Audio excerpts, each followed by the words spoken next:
Revolution was a time of change in both America and Europe. New inventions developed made production more efficient, especially with the utilization of coal and steam.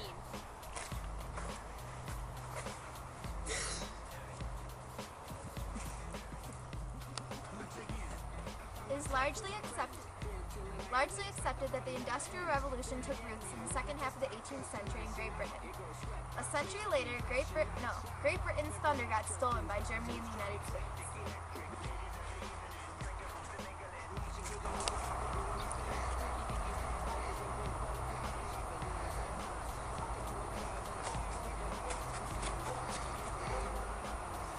One of the factors that led to the revolution was an increase in food supply due to the improved methods of farming at the time.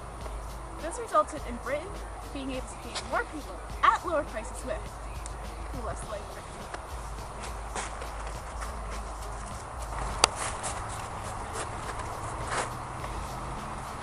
Europe witnessed a shift from a labor economy to a more capital-intensive economy based on specialized labor, machines, and industrial factories.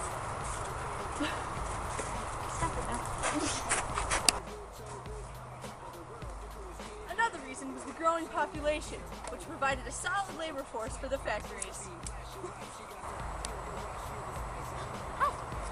The geography of Great Britain helped the Industrial Revolution take place. Its small size and abundance of rivers helped the transportation of goods. It was filled with coal and iron. Finally, the government provides stability and passed laws that protect the private property. Its free enterprise and ready supply of markets gave British industrials a ready outlet for their manufactured goods.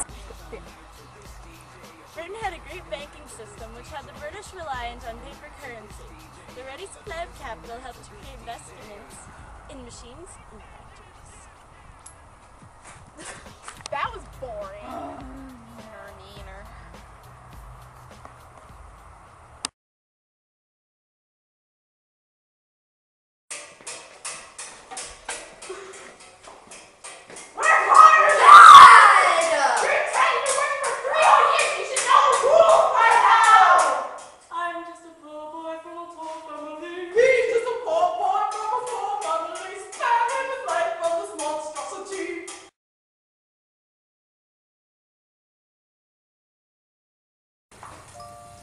Because of the smog and pollution that resulted from the industrial factories, people's lives changed for the worse.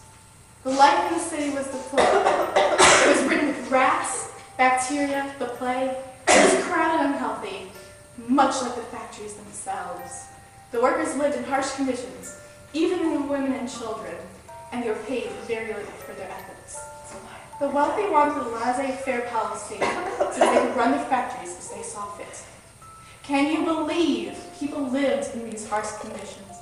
You can help. Use your money to help these by donating to the European History Fund. Thank you.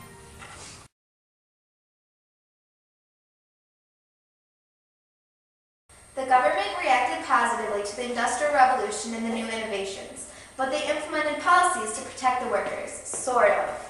In 1833, the Factory Acts of England declared that in order to have children under 9 work 9 hours, they had to have an age certificate. If the child was 9 to 13, they could only work 9 hours. 13 to 18 worked 12 hours, but no work at night. They recognized the fact that children needed education, so they were required to have 2 hours of schooling for every working day.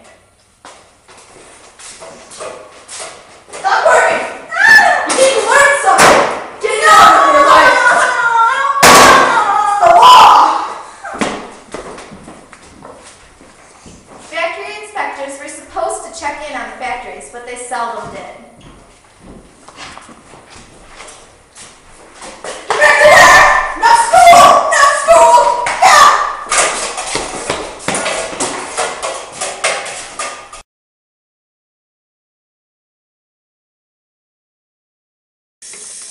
Hello there, my name is James Watt. I was born in 1736 in Greenock, Scotland. In 1763, I was asked to repair a Newfoundland steam engine.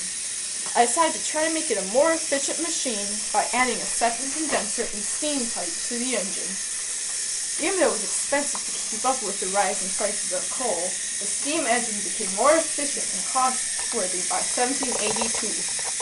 In 1782, I developed a rotary engine, which made the engine easier and cheaper to manage.